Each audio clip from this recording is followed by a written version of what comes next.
Our next guest is a two-time NBA champ turned broadcaster. On Sunday, you can see him squeezed between Charles and Shaq at the NBA All-Star Game on TNT. And he's got a book he wrote. It's called Talk of Champions. Please welcome Kenny Smith.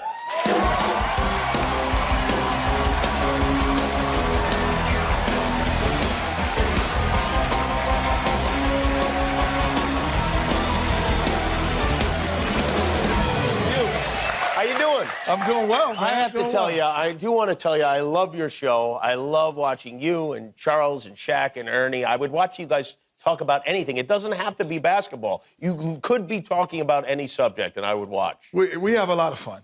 The funny thing is, like, people say that I didn't watch the game, but I watched you guys. I'm like, that's like going to a concert and say, I don't want to go to the concert. I just want to hear people talk about it.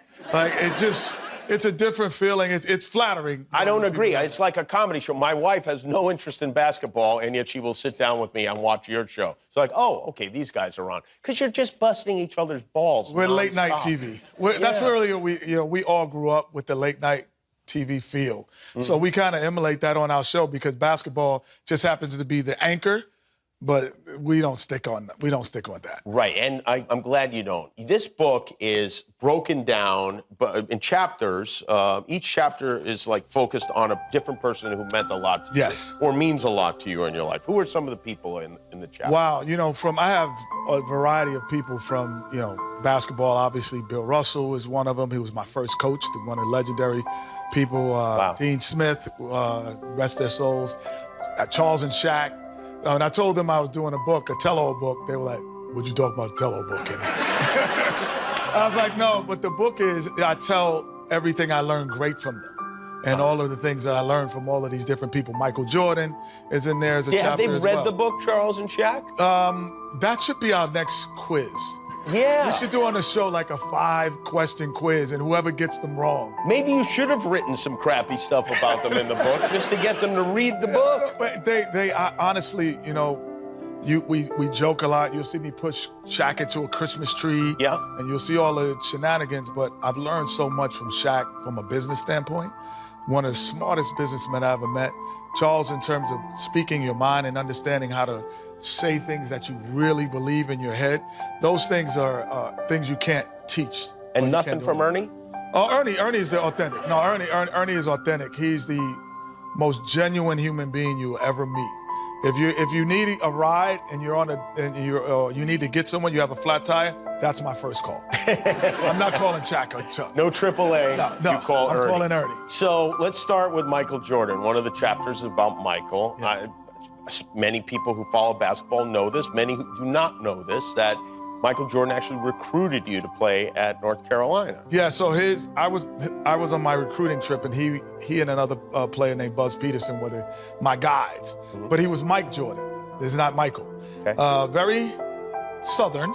I'm from New York City, so we say he's a country bumpkin. And you considered him to be a country bumpkin? Without question. Wow. But his competitive spirit lived and was the reason why I went there. There was a story, Jimmy, where my dad used to say, "Oh, you gotta have the eye of the tiger." You gotta have the eye of the tiger if you want to be a great player. And we're in his car, and he's driving me this thing. He says, "You know what? You know what you got?" And he puts the song on. He says, and it's the Eye of the Tiger song. I said, "I'm coming." I didn't know my dad had ever said that. And it was like, oh, this is not coincidence. I'm coming to North Carolina. And then did you and Michael sit there and listen to the entirety of Eye of the Tiger? Well, it was, it's the 80s and 90s. It's like, that's a big hit then, you know what I'm saying? Rap music wasn't where it was now, so we listened to Eye of the Tiger. You were like a real New York kid, right? Yes. Like with the Knicks and the Nets and all that stuff, you would go to the games. And Michael, you said, was a country bumpkin. Did you rub off on him in some way? Well, the whole team, initially, my name wasn't Kenny, it was New York. Hey, New York, grab this. Because I was, freshman, you got to do all the duties and all of the chores, the hazing, so to speak. Right. So New York, go get that, New York. So I changed my name to Ken NY. I was just like... Ken NY, I like that. I'm New York all the way. But I think some of it rubbed off on all of the guys, and rap music for sure. I'm first generation rap music. You introduced them Without to those? question. There was no rap stations, no hip-hop stations in North Carolina before I came. I used to carry this big box, you know, those, you know, the boom put box, it on yeah. the big boom box. I'd have it, and I'd be blasting the music throughout the campus. So I was first generation. What artists are we talking about? We're talking Run DMC, you know, I'm first generation. You guys all wearing Adidas at that time? We weren't supposed to, because our school wasn't sponsored by them. However, we were wearing them at that time. Even Michael at that time. Yeah, what they used to do, Jimmy, is they used to give me money when I was to go home. Everyone was like, go shopping for me. And so all the guys, you know, because in New York at that time, the only time you can get sneakers of different variations and different colors, different styles. So I would always overcharge them. Sure. I was a great stylist, but I was overcharging them big time. And you would bring shoes back to Michael Jordan, which is a crazy thought. A guy who has Jordans. Exactly. But do you know what is Jordan? Well, you know what's even crazier? My youngest daughter, one day, we're in the mall, and she goes, we're buying sneakers. And she's like, don't you know Michael Jordan? She doesn't know the history. She's 7 at the time. I'm like, yeah, Michael. She's like, well, why aren't we supporting him and buying his sneakers?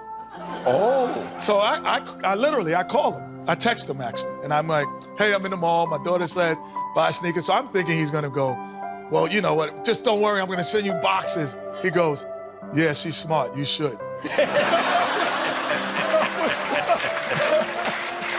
was like, what? Can I get some free gear? That's why he's the greatest. That's why he's the greatest. Competitive spirit. No And you guys roomed together on the road. I mean, it's really, it must be so strange to like look at him now and think back on those times when you guys were kids. Like, you know what? You know what's scary about it? The things that he would say. Because when you're a freshman, they would room you with older classmen. And so I would room with him one time, then another senior, and we kind of rotate. And then I was a talker, as you know, that's why I got the job I got. So I stay up all night talking, and we just, you know, you're hearing about dreams and aspirations and what they're going to be. And everything that he said actually came into fruition. Really? And so, like, you learn those stories about self-motivation and self-talk and how you could talk yourself into success and have a harvest of certain things. So yes, without question, it's amazing to hear someone actually predict what they were going to do. What about Bill Russell as your first coach with the Kings? Is that when you were on the Sacramento Kings? Sacramento Kings. So Bill Russell, the late, great Bill Russell, drafted me and into the NBA and was my first coach. And, you know, the interesting thing, they had a rule I had to sit next to him on every bus ride. Really? Because he's like, you know, you want to be a champion or you want to be a loser like them? So he's like, so I used to have to sit next to him, and he would just tell stories. And in the middle of a story, he's like, yeah, so I was going, and Martin was coming back, and he was like, I'm like, Martin? He's like, yeah, Martin Luther King. Like, just randomly, it's like people that I read about in history, he actually knew on a first name basis, and it was just it was overwhelming. Crazy. But there's one thing I live my life by what he said to me. We were looking at all of these players coming in from overseas. And I said, Coach Russell, you telling me there's not a guy in Alabama that's just as good as a guy in Ukraine or Croatia? Why are you flying all the way over there?